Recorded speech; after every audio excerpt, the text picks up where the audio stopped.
Why was it so important to report back to the group that you were happy? A guilty suspect may close their eyes when asked difficult questions as a subconscious attempt to block out the situation and avoid confronting their own deception. That Kerry Roberts was saying, quote, everything. Objection. I'll allow it. Jennifer glances down at the papers to give herself a few extra seconds before deciding to fall back on her fail-safe response. We had both lost our friend. Listen closely here as Jen's speech pattern changes to be much more hesitant, with frequent pauses and a shift in tone. She does this throughout her testimony at moments where she feels her back is against the wall.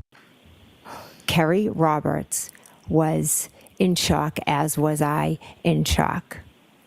The two of us had all this information that just kept coming back to us and back to us. And it's terrifying when you go through an experience and you're in shock.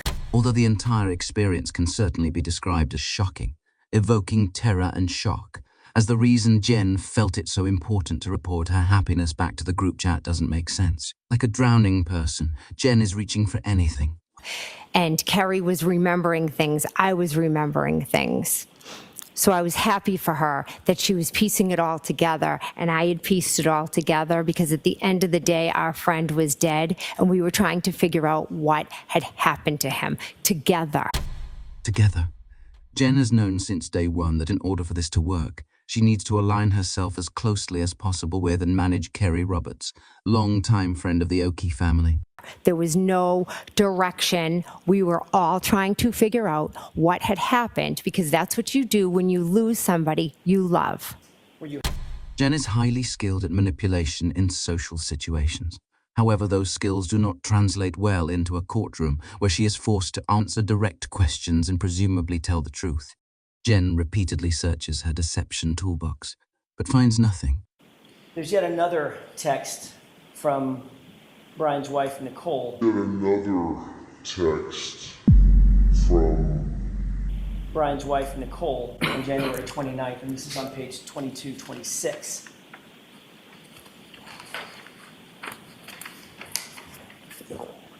And she says, quote, "We'll get more info tomorrow.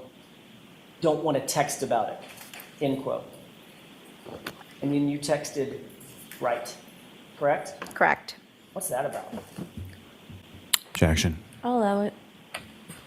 Jen did not want to answer this question and was hoping the objection would be sustained. When she processes that it wasn't, her disappointment is evident.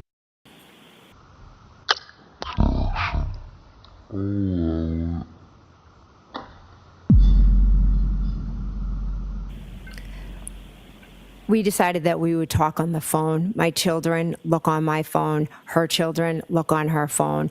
We were working with the police. I was sharing information and everything that had happened. Jen falls back into the speech pattern she uses when telling unconvincing lies, which is very easy to recognize once you see it.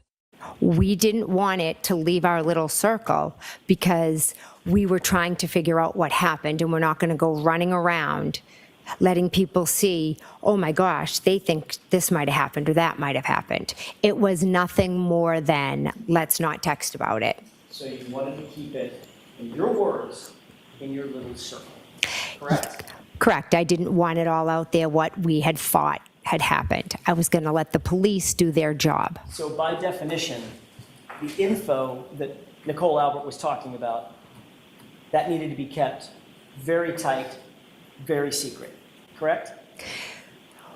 Correct? Sometimes, a single frame of video tells a story.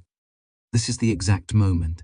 Jen realizes that Alan Jackson has flipped the script. It's time to do what Jen has done 1,000 times. Evoke the police. We needed the police to do their job, so we weren't going. Texts, and Nicole wanted her texts, and the group wanted their texts to be kept secret and private.